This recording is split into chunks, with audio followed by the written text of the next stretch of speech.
Hi friends, welcome to mister వినపట్నం. So present వచ్చేసి తొట్లకొండ ఉన్నాం. తొట్లకొండ చాలా ఫేమస్ అండి. సో ఖచ్చితంగా రావాల్సింది కోరుకుంటున్నాం.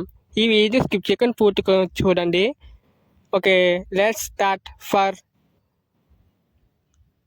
ఎపిసోడ్. సో బుద్ధుడు స్టోరీ చెప్తున్నాను. బుద్ధుడు అసలు పేరు సిద్ధార్థుడు. ఒక రోజున సిద్ధార్థుడు సేనాధిపతి కలిసి బయటికి వెళ్ళారు. కొన్ని 4 కారణాలు గమనించారు. అదేంటంటే వృద్ధులు అవడం, రెండోది రోగాలు అవడం, మూడోది మరణించడం, నాలుగోది సన్యాసం అవ్వడం. ఈ 4 విషయానికి గల కారణాలు తెలిపారు. అప్పుడు బుద్ధుడు ఒక మనసు ఉప్పొంగిపోతుంది. ఆ కారణంగా కఠోర తపస్సు చేసి జ్ఞానోదయం పొందాను. సిద్ధార్థుడు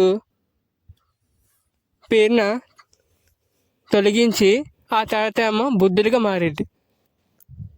సో బుద్ధుడు అలాగే మరియు శిష్యులు కూడా ఇక్కడ కూడా చేయించారు. సో తొట్లకొండ చాలా ఫేమస్ అండి. ఖచ్చితంగా రావాల్సింది కోరుతున్నాను. సో తొట్లకొండ పాటు అనేక బౌద్ధ ప్రాంతాలు కూడా స్తూపాలు కూడా కనుగొన్నారు. సో మీ కుటుంబ సభ్యులు కూడా రావాల్సింది కోరుకుంటున్నాను. చాలా ఫేమస్ అండి, చాలా బాగుంటుంది. ఈ వీడియో నచ్చినట్లయితే లైక్ చేయండి, షేర్ చేయండి. ముఖ్యంగా మా ఛానల్ని సబ్స్క్రైబ్ చేసుకుని పక్కన బెల్ ఐకాన్ గట్టిగా క్లిక్ చేయండి. నెక్స్ట్ వీడియో మరి కలుద్దాం. Thank you for watching. Have a good day. ఓం మాని పద్మేహం.